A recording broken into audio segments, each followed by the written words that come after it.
코인 왕자입니다. 자, 지금은 중요한 게 21년도 초기와 매우 비슷한 상태로 가고 있습니다. 오늘 이걸 좀 잘 봐야 될 것 같아요. 그래서 강세 직전의 비율이 등장하고 있습니다. 뭐냐면 21년도 상승장 있죠. 이때 당시 이제 비율이 10이었어요.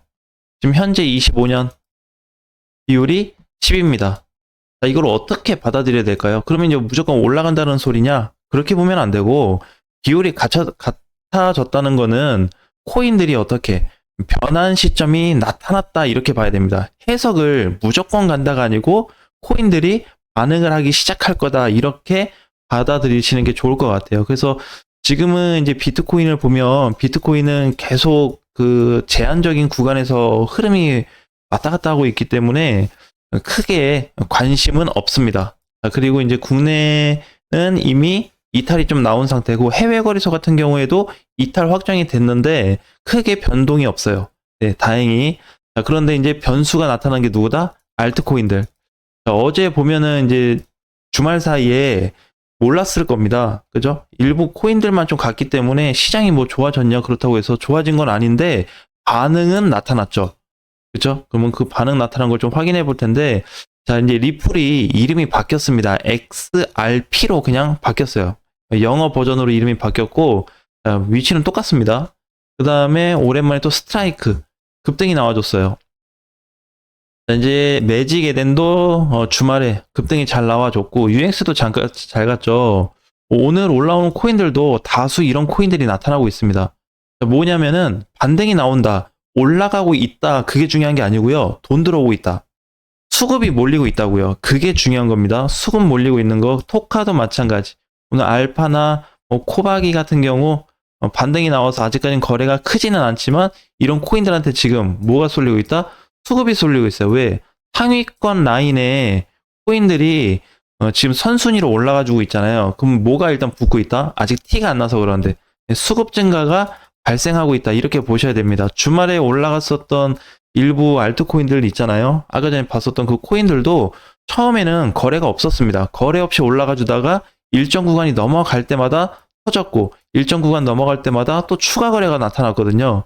그래서 일부 코인들한테는 많은 반응이 일어났는데 10개 이상 만들어지고 있습니다. 10개 이상 코인들이 변동이 나타나기 시작했다는 거죠. 근데 왜 하필 지금이야? 이게 이제 중요한 겁니다.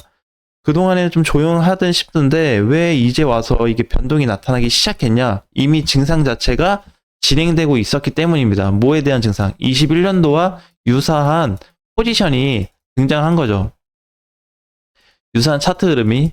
물론 이제 그 저거에 대한 좀 차이는 있어요. 뭐냐면은 세기는 21년도에 비해서 굉장히 이제 폭이 크기는 한데요.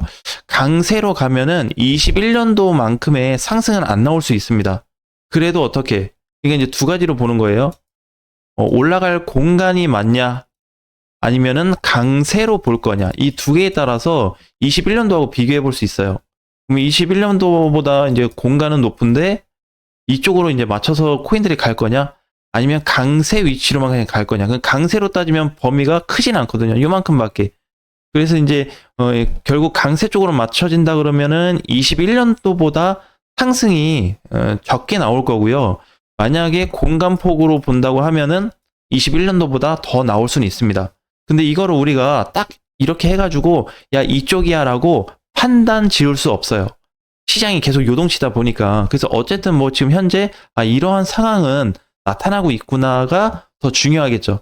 네, 그래서 지금까지 이제 조용했었던 코인들도 반격에 나서는 모습을 많이 볼 수 있습니다. 자, 이제 알파커크는 오늘 시세를 잘 주는데 이제 이런 코인들도 어제 스트라이크나 아니면은 뭐 매직 에덴처럼 시세를 줄 수 있는 위치가 좀 나타나지 않을까 이렇게 좀 보여집니다.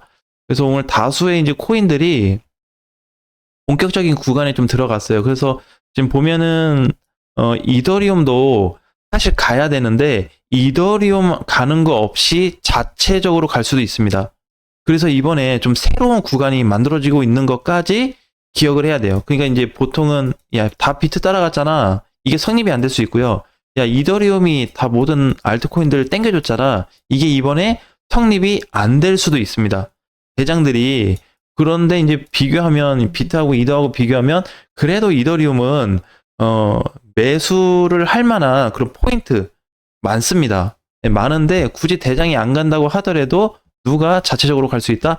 알트코인들이 자체적인 급등세나 상승이 지속적으로 나타날 수 있는 것까지도 좀 고려를 해야 되겠다. 물론 이제 좀 반응을 한다면 이더리움도 같이 가긴 할 텐데 혹시 못 간다고 해도 비트가 떨어질 때 이더는 약간씩 올라갈 수 있는 흐름도 볼 수 있으니까 일단 이쪽으로 무게를 좀 두고 계산하는 게 좋을 것 같아요. 비트코인은 아직까지도 잠겨 있습니다.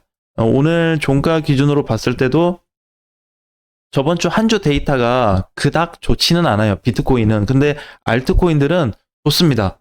근데 그냥 좋아요. 뭐 흐름이 완전히 싹 바뀌고 지금 당장 급등 나오는 건 아니지만 천천히 이런 애들 여기 지금 알트들이 뭘 좀 잡고 있다? 네, 전환. 이게 지금 되게 중요해요. 이거 전환이 단순히 잡힌 게 아니고요. 이게 기간으로 따지게 되면은 2021년도, 그러니까 20년도 연말에, 그리고 2019년도 3분기 때, 그리고 2017년도 5월 달에 등장했었던 자리인데, 이번에 다시 나타나고 있는 겁니다. 이 전환을 얘기하는 거는 전체 전환이에요. 알트코인들이 다 갈 거냐, 아니면 대부분 다 올라갈 거야, 이걸 얘기하는 거거든요. 그렇기 때문에 신중하게 알트코인을 좀 보셔야 됩니다. 왜냐면, 지금 이번에 와서 코인 시장이 있죠. 비트코인부터 알트코인들까지 전체적으로 수급이 빠져나갔냐를 검토해 봤더니 많이 빠져나갔습니다. 그러니까 뭐냐면은 들어온 돈도 많은데 손절된 돈 있죠. 손절 플러스 청산된 거래량이 엄청납니다. 지금도 마찬가지예요. 지금도 주말 사이에도 던지신 분 많을 거예요. 약간 반등 나왔을 때 던졌거나 아니면 다시 반등 나왔는데 눌렸다. 이런 코인들도 아마 손절을 하거나 매도를 했을 가능성을 굉장히 크게 봐야 되는데 이번에 좀 특이사항이 많이 나타나고 있어요. 그래서 지금 자료가 되게 중요한 게 없었습니다. 2014년도 이후로 보면은 현재까지 25년도인데 지금과 같은 흐름이 나타났다던가 뭔가 대장들 빼고 알트가 좋아질 수 있는 가능성이 나온 적이 없거든요. 그래서 이쪽에 지금 중심을 좀 보셔야 된다. 왜? 패턴이 바뀌어 가고 있다. 즉 얘기하면은 시대가 좀 바뀌고 있다. 이렇게 봐야 될 것 같습니다. 그동안의 알트코인들 다 좋은 얘기가 없었어요. 사실. 그렇죠? 좋은 얘기도 없었고 지금도 안 좋은 얘기 나오는데 그게 오히려 호재가 될 수 있다는 겁니다. 이번만큼은. 그래서 올라오는 코인들에 대해서는 각별히 신경을 써서 가져가는 게 좋을 것 같습니다. 아무튼 이번에 하필 또 지금 2월이잖아요. 2월 10일밖에 안 됐습니다. 2월달 끝나려면 아직 많이 남았는데 다행인 거는 지금 알트코인들이 조정받거나 하락될 가능성보다 박스권을 만들어 주든지 아니면 상승 나올 가능성이 85% 이상입니다. 엄청 높아요. 네, 그래서 무게를 이쪽으로 둬야 된다. 이쪽 아니면 그냥 기어가는 거. 하락이 나올 가능성도 완전히 빼놓을 수는 없지만 전체 퍼센테이지에 따지면 굉장히 적은 수치가 나타나고 있어요. 그래서 이번 주만큼은 네, 시장을 전체적으로 상승을 보고 준비하셔도 괜찮겠다라는 말씀 좀 드리겠습니다. 이렇게 가다가 2월 달이 끝났어요. 3월 가게 되면은 엄청난 일이 벌어집니다.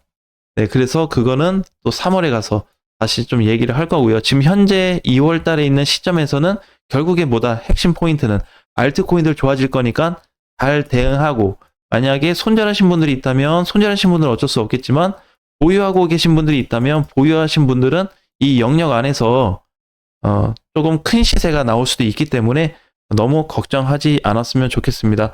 자, 그리고 이제 한 가지만 더 요약하자면 21년도하고 지금 25년도하고 따지면 이때는 그냥 그 강세로 따졌을 때 아까 강세 기준으로 했을 때는 0부터 10까지 있다고 했을 때 8 정도까지 도달했습니다.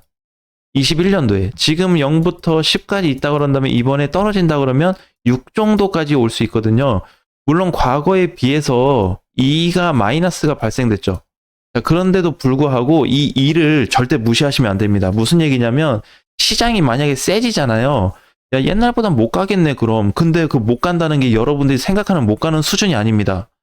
네, 지금 자리에서 100% 200%만 가도 엄청나게 잘 가는 거잖아요. 그럼 그거 못 간다고 할 수 있겠습니까? 그렇게만 나온다고 해도 과거에는 너무 잘 갔죠. 이건 이제 강세 기준이에요. 강세 기준이기 때문에 이제 이렇게 숫자로 한번 얘기를 해볼 수가 있는데 아무튼 이제 이렇게 좀 등장하고 있습니다. 그러니까 21년도에 100% 만약에 많이 간 게 한 500%였다. 이번에는 뭐 한 이 정도 줄였으니까 한 350% 되지 않을까? 한 400%. 요렇게 한번 줄여볼 수 있다는 거죠. 이렇게 간다는 게 아니라. 그러니까 이때 100이 갔으면 이번에는 한 뭐 70 정도 되지 않겠냐. 요 정도로 보자는 거죠. 이렇게. 네, 그래서 요 안에서 흐름이 약간 달라진 건 있지만 우리가 생각할 정도의 약세 또는 단기 반등, 단순 상승으로 시장 끝나는 가능성은 없기 때문에 당장 그 걱정은 안 하셔도 될 것 같습니다. 자, 오늘장 화이팅 하시고요. 다음 시간에 뵙겠습니다.